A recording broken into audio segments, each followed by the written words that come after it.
A couple important things have changed. We have Mercury is now direct. Mercury had been retrograde, went retrograde a few weeks ago, and now it is direct in Libra, and it's going to pass over the recent eclipse point and also the Rahu-Saturn conjunction in Libra. So we could see some diplomacy moving forward again. We could see some communication issues between people untangle a little bit more this week.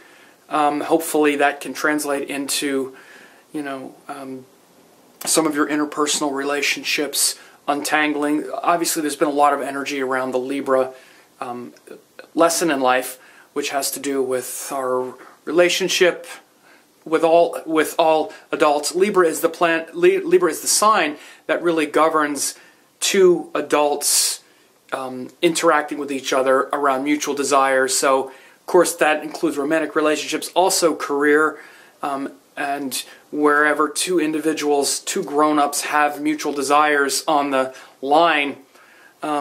So with all these planets in Libra, especially two difficult planets, Saturn and Rahu, and a debilitated Sun, which is basically three malefics because we have a debilitated Sun there, it's made relationships and the compromise necessary sort of confusing for the last several weeks. The Sun is now at about 25 Libra, so it's been in Libra for about 3 weeks, a little more than 3 weeks, and so it's going to actually leave Libra this week.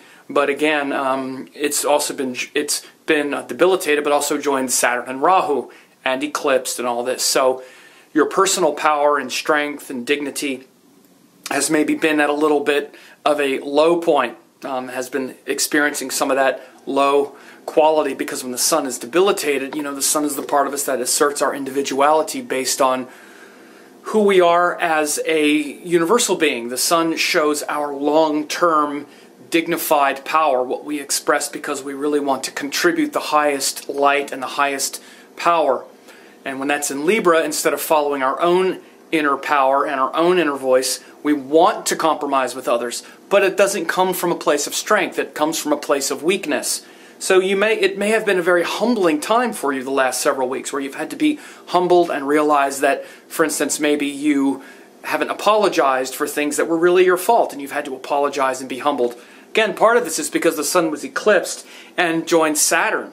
So this is one effect of Saturn on the Sun, is to bring humility, and which often comes through embarrassment and knowing and realizing that we're wrong and that we've made mistakes and we've lost things because of our selfishness and arrogance. So these have been maybe some difficult lessons last few weeks.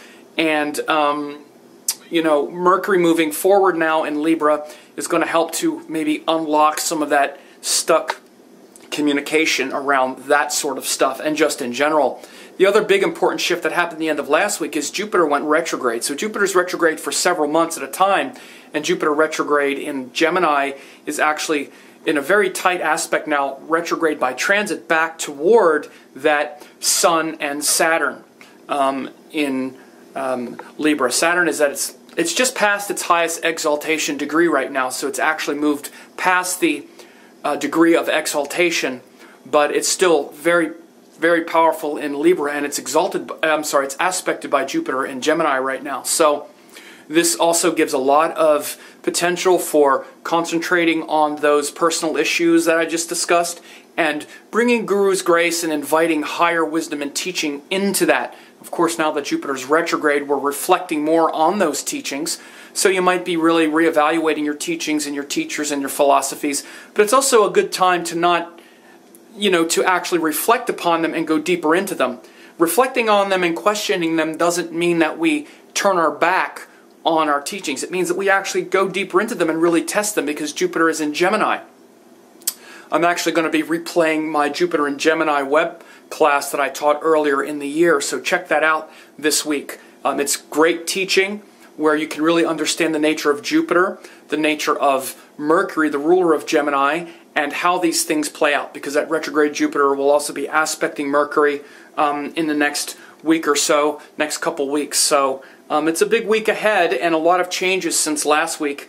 And we also have Mars is about to move into Virgo, where Mars will be for the next like 9 months or so until the middle of next year. That's going to happen in the next week to 10 days. Mars is going to move into Virgo. It's around the end of November, November 25th or something. I don't remember off the top of my head, but soon that's also happening. So the last thing to say is that this retrograde Jupiter is also aspecting Venus in Sagittarius, and Venus is going to go retrograde in early Capricorn. So we have quite a few retrograde situations that are going to be happening. Jupiter and Venus are going to be retrograde opposite each other here real soon. So I'll talk more about that, obviously, but for the week ahead, Mercury is moving forward, so some of those personal issues and communication issues should feel a little easier, and Jupiter is now retrograde, so you're reflecting more upon your teachings. It's a good time to go deeper into them, into your spiritual practice, your spiritual sadhana, especially since Jupiter's been in Gemini. It's been a time to really figure out how our teachings work. Not just believe in things, which is Jupiter, but figure out how to apply it and how it actually works and how to actually give voice to them, to explain our teachings. Because if you can't explain something, then you really don't understand it. So Jupiter in Gemini has been an opportunity for us to clarify what we believe in, and Jupiter going retrograde in Gemini now allows us to even reflect more upon that. So these will be big themes for the next few months. But as I say, also this week, the Sun is going to move out of Libra, where it's no longer debilitated. It will go into Scorpio, and a lot of planets getting a nice Jupiter aspect this week as well. So leave me some comments. Let me know what you think of this. I hope it's going well.